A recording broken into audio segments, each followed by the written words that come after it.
sermon this morning is taken from John chapter 10. This is entitled, Jesus the Good Shepherd. He is speaking to a group. He says, "Very truly I tell you, anyone who does not enter the sheepfold by the gate, but climbs in by another way is a thief and a bandit. The one who enters by the gate is the shepherd of the sheep. The gatekeeper opens the gate for the shepherd, and the sheep hear the voice of the shepherd who calls each of them by name and leads them out. After bringing all of them out, the shepherd goes ahead of them, and the sheep follow because they know the shepherd's voice. They will not follow a stranger, but they will run away because they do not know the voice of strangers." Jesus used this figure of speech with them, but they did not understand what he was saying. So again, Jesus said to them, "Very truly I tell you, I am the gate for the sheep. All who came before me are thieves and bandits, but the sheep did not listen to them. I am the gate. Whoever enters by me will be saved, and will come in and go out and find pasture. The thief comes only to steal and kill and destroy. I came that they may have life and have it abundantly. I am the good shepherd. The good shepherd is willing to die for the sheep. The hired hand who is not the shepherd, does not own the sheep, sees the wolf coming and leaves the sheep and runs away. And the wolf snatches them and scatters them. The hired hand runs away because a hired hand does not care for the sheep. I am the good shepherd. I know my own, and my own know me, just as God knows me and I know God. And I lay down my life for the sheep. I have other sheep that do not belong to this fold. I must bring them also. And they will listen to my voice, so there will be one flock, one shepherd. For this reason God loves me, because I lay down my life in order to take it up again. No one takes it from me, but I lay it down of my own accord. I have power to lay it down, and I have power to take it up again. I have received this command from my father and mother." Again, the religious leaders were divided because of these words. Many of them were saying, "He has a demon, he's out of his mind. Why listen to him?" Others were saying, "These are not the words of one who has a demon. Can a demon open the eyes of the people who are blind?" Right. I think this is a very mystical passage, and it certainly can give rise to a lot of confusion. So we're going to try to smoothen it out here today. I think one of the most notable contradictions or mysteries about this passage is that in the first half of the passage, Jesus says, "I am the gate." And then later on, he says, "I am the shepherd." And it's the shepherd that passes through the gate and leads the sheep out. So one might say, like what the Pharisees are saying, well, he has a demon. He doesn't know what he's talking about. First of all, what does it mean to be a gate? And why is he referring to people as sheep? And all these kind of metaphorical ideas. So it's difficult to understand this kind of passage if you don't have an experience, an inner experience of what it means to actually approach the gate and know what the gate is. When you begin to follow the mystical path, you begin to have experiences that you cannot really adequately explain in words. When Jesus speaks about being the gate, he is speaking about the Christ as the gateway into the high consciousness or the dominion of heaven. He is the Christ for the planet, so he's speaking as the Christ to the people, which is mirroring the inner experience. When the Christ speaks to you, it's speaking to the many parts of you. Some of them are apostle parts. They're just soaking it up and loving it. Some of them are pharisaical parts. They're like, well, I don't really know. What if this is true, then that must be true, so there's contradictions. There's other parts of us that are just kind of non-committal. There's other parts of us that say we want to walk the path, but at the moment of the test, we decide otherwise. So in a sense, the crowds that Jesus addresses represent parts of us that are interested in hearing this. Some of them are very engaged, some of them are very skeptical, some of them are just confused. So he's always mirroring the inner experience. So he's saying, "I am the gate." And nobody will reach the dominion of heaven unless they pass through the gate. For those who try another way are thieves and bandits. This morning I meditated on that. And one thing that you may be aware of, it is possible to induce certain spiritual experiences through the use of drugs. What happens is the chemistry in your body changes in some way, And certain portals will open. Remember back in the 60s, the era of Timothy Leary and Aldous Huxley and all that, and the doors of perception, that through taking drugs, they were able to enter into these spiritual states, or other people were doing it through these deprivation tanks.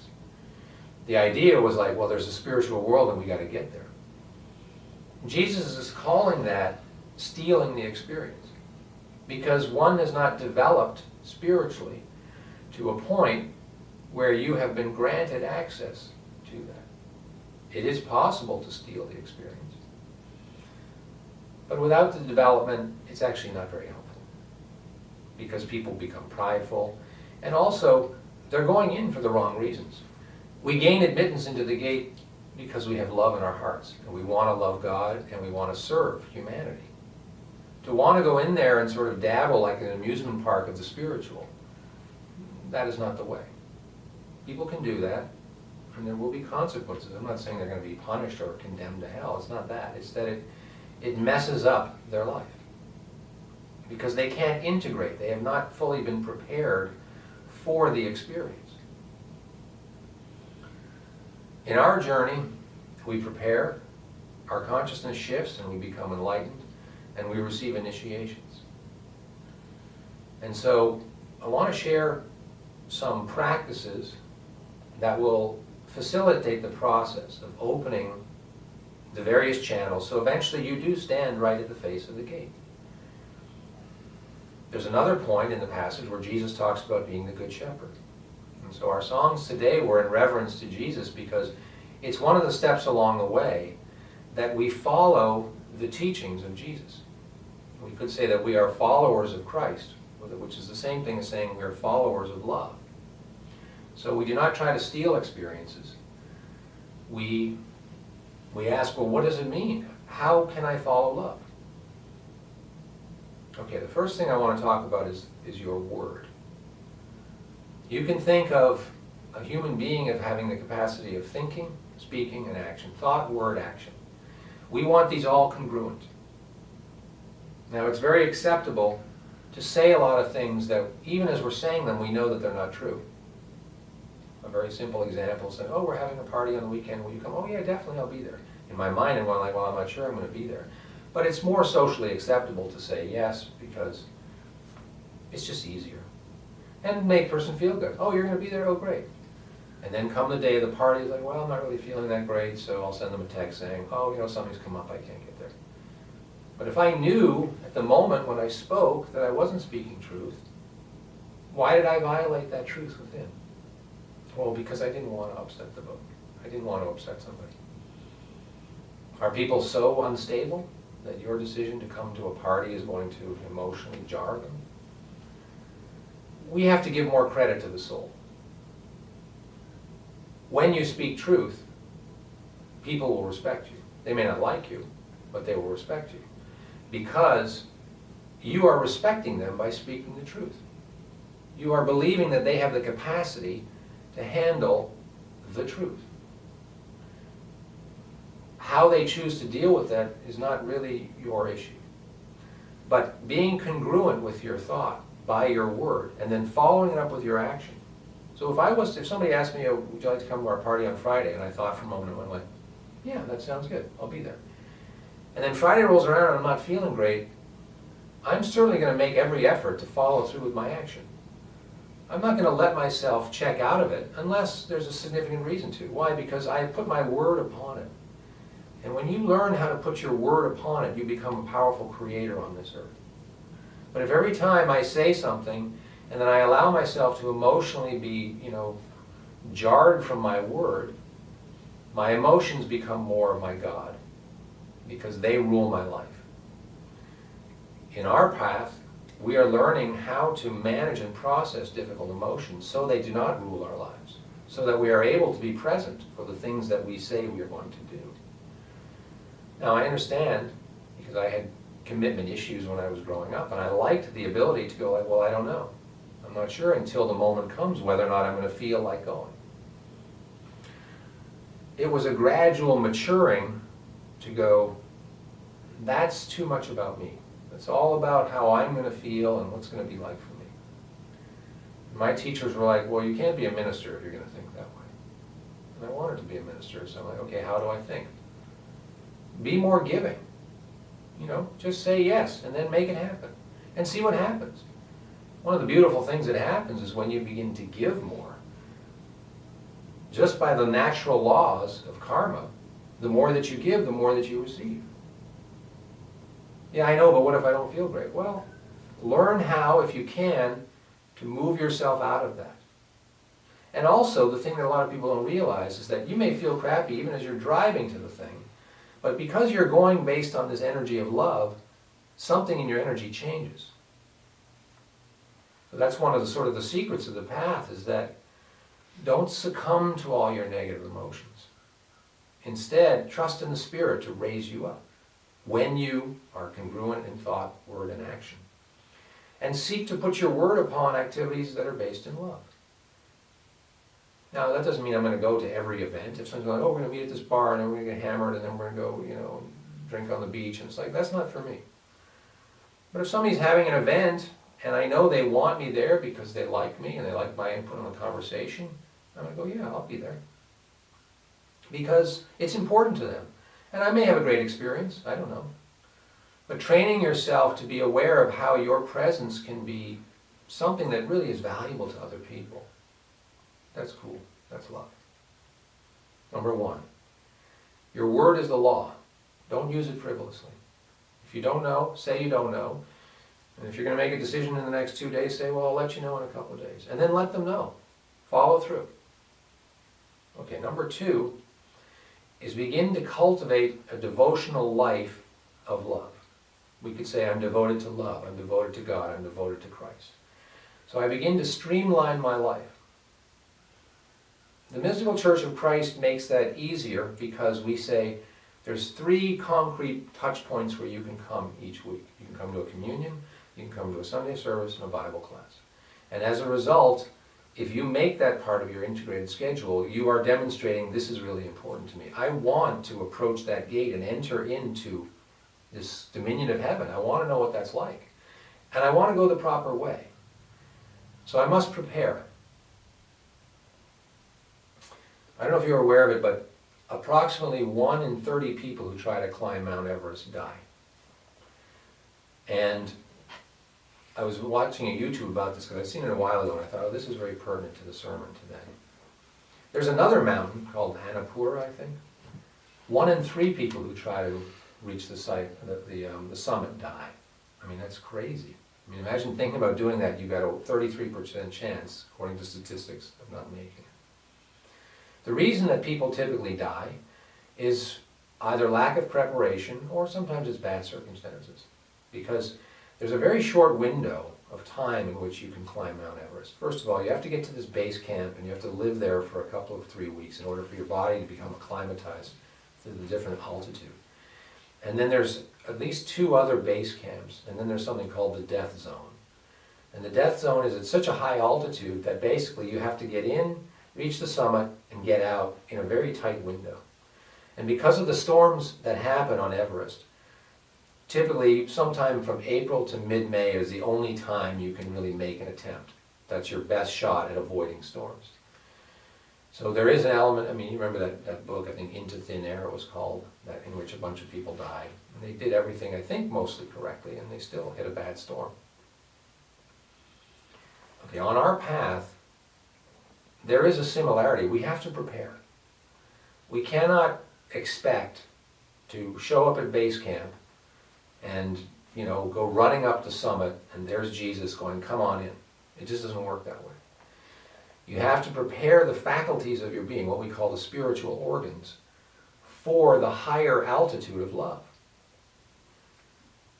And we know how to do that.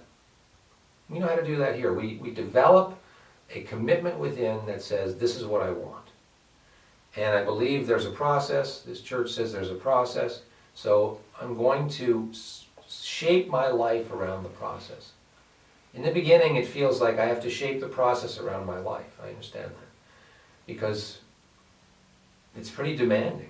If I have to go, pretty much every Wednesday night I go to Bible class. Every Sunday morning I go to Sunday service. And once a week I go to communion. And there's Christmas service and Easter service, and then there's fasting, and then there's solstice. I mean, it starts to feel like a lot. Until you've said, no, this is it. This is what I want. My relationships will be better if this is first. My career situation will be more relaxed if this is first. Because we are putting God and the pursuit of God, seek ye first the kingdom of God, as the priority. And all these other things will be added unto you. That is true. But just like Jesus says, I lay down my life and I pick it up again. So the life that we are living now, there's surrender involved. I have to surrender. It doesn't necessarily mean I have to surrender what I'm doing. It's about surrendering how I think. When I say I'm committed to this path of love, and you don't have to do it with me, but if you have another option and it works for you. So it's not just about, I'm the one. It's like, I know how to get there and I'm willing to help people. I want to. I mean, it's the most joyful thing for me as a priest. And everything else works out. I pay my rent and I'm able to eat well, that type of thing. So that's number 2. Decide if you want to build your life around the devotion to love in order that you prepare yourself for the privilege of being initiated to these higher altitudes of love. The third thing, I want you to be more thorough. What does that mean? In everything that you do, I want you to check yourself and go, am I putting love into this? So if I'm going to make myself a meal, am I going to just whip something together really quickly and not really care about it and just choke it down because I got to get food in my body? No. I want to honor the food that is given to me and I want to make it with love, especially if somebody else is going to be sharing in it. If you're going to make food for somebody else, I want you to pour love into it. If you're going to sit and listen to somebody and get together with them because they want to hang out, I want you to go there with the idea of giving everything. And all that means is being really attentive to the person and having a good exchange, communicating, giving of yourself in the way that you speak, giving of yourself in the way that you communicate. I mean, when you clean your house, are you just sort of, well, I just got to quickly get this done?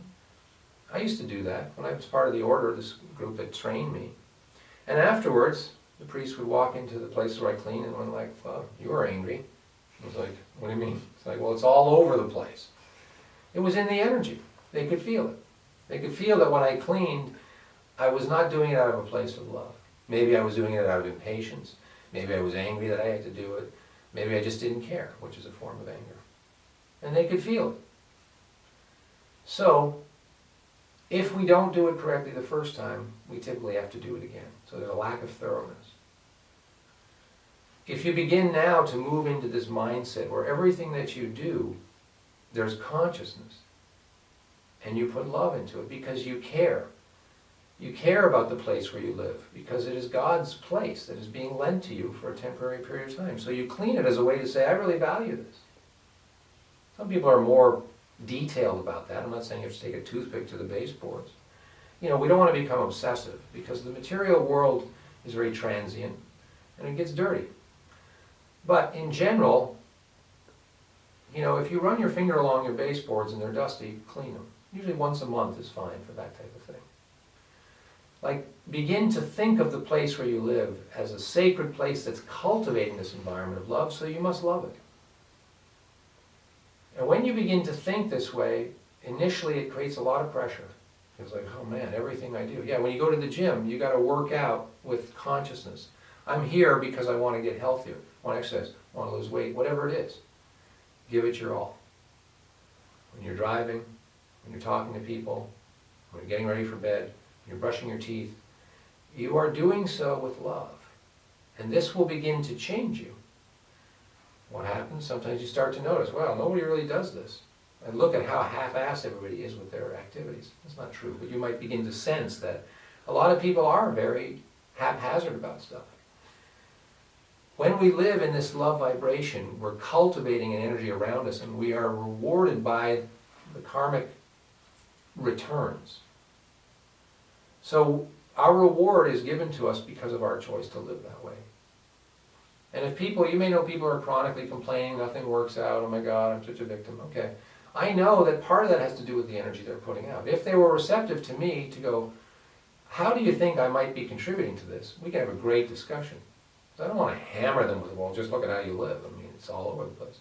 That's not going to help somebody. But you may see it. You may begin to recognize that people are not true to their word. So, in a sense, when they say things that aren't true, they're going to draw that back to them. People are going to be deceptive to them because that's the energy that they're putting out. They're not creating a priority of love, so love is not a priority back to them. People say, well, that's kind of cruel. No, that's actually the law. You can do whatever you want. You want to be a criminal? You're running the risk of getting punishment for crimes. Well, maybe short term you get a few little, some extra money or whatever.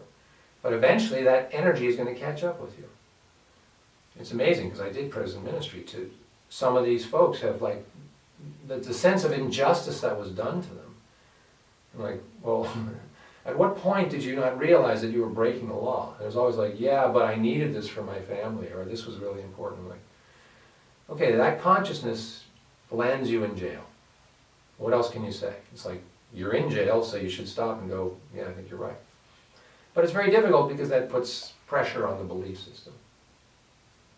The belief system that says, I cannot be disrespected by another gang member. If I don't do anything, now I'm nothing in society. It's like, well, that's not actually true, but according to your belief system it is. So I'm willing to kill somebody, and if I go to prison, I guess that's what happens. I mean, it's very strange. People live by belief systems that are quite far from love. We want to live in the belief system of love. Let the pressure of that transform you. And finally, be thorough in the things that you do. And you will find in time that you will be initiated into a place where this teaching, this gate, is a very real place for you. And Jesus will usher you in, and you'll be able to go in and out, because it's very difficult to be in there all the time. When you're going about driving, working, talking with people, you're not necessarily in that space. It's easy to enter when you've been conditioned, prepared. It's easy to enter in meditation. It's difficult to stay in that place. So he says the sheep come and go. We cannot simply live in that heavenly realm all the time. We have to live in the world. But we are not going to be of the world. We're going to bring love into it. And in time, all of this will be very obvious.